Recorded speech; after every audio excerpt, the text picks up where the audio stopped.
भगवान गौतम बुद्ध की इन बातों में छिपा है अशांत मन को शांत करने का मंत्र। आप भी जानें। चंचल मन को शांत करना बहुत जरूरी होता है, क्योंकि अशांत मन में कई सवाल होते हैं और यह इधर उधर भटक सकता है। गौतम बुद्ध मन को शांत करने के आयामों के बारे में बताते हैं। हम सभी जानते हैं कि व्यक्ति का मन बहुत चंचल होता है। यही कारण है कि मन अशांत रहता है और कई तरह के सवालों का जन्म भी अशांत मन के कारण ही होता है। यदि आप जीवन में शांति चाहते हैं तो इसके लिए जरूरी है मन को शांत करना। लेकिन मन को शांत कैसे किया जाए? गौतम बुद्ध से जुड़ी इस कहानी के माध्यम से आप जान सकते हैं कि मन को शांत करने का क्या तरीका है।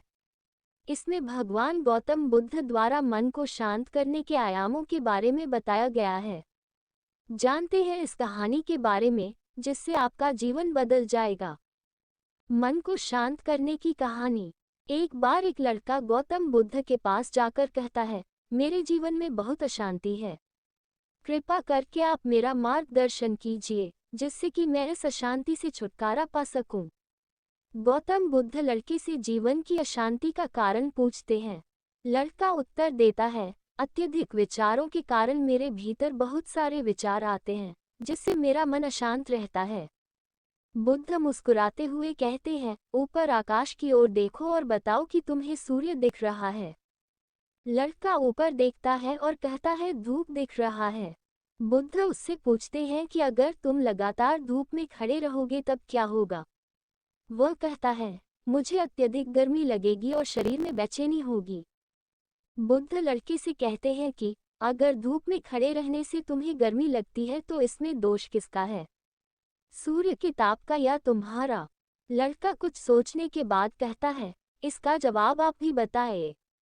बुद्ध कहते हैं, सूर्य का काम है ताप देना और ताप का काम है गर्मी लगना। ऐसे में तो दोष तुम्हारा ही है कि तुम धूप में जाकर खड़े हुए जिससे कि तुम्हें गर्मी लगी। तुम्हें अगर शीतलता चाहिए तो तुम्हें छांव में रहना होगा। ठीक इसी तरह चंचल मन का भी स्वभाव होता है विचारों और भावनाओं को जागृत करना। विचार क्षण भर के लिए होते हैं, लेकिन विचार से पैदा हुई भावनाएं देर तक टिकी रहती है। लेकिन ये तुम्हें निर्णय लेना है कि तुम्हें विचार और भावनाओं के साथ चलना है या अलग दिशा बनानी है। कैसे करें मन को शांत? बुद्ध कहते हैं, मन को शांत करने के लिए तन के आयाम पर काम करना सबसे आसान तरीका है। शरीर के स्तर पर हमारी कर्मेंद्रियां और ज्ञानेंद्रियां है। कर्मेंद्रियां कर्म और ज्ञानेंद्रियां ज्ञान से जुड़ी होती है। इससे हम अपनी संवेदनशीलता को बढ़ा सकते हैं, यानी हम जो भी काम करें उसे आनंद के साथ करें। मन के आयाम से हटकर तन के आयाम पर जाने से ही तुम्हारा चित्त शांत होगा।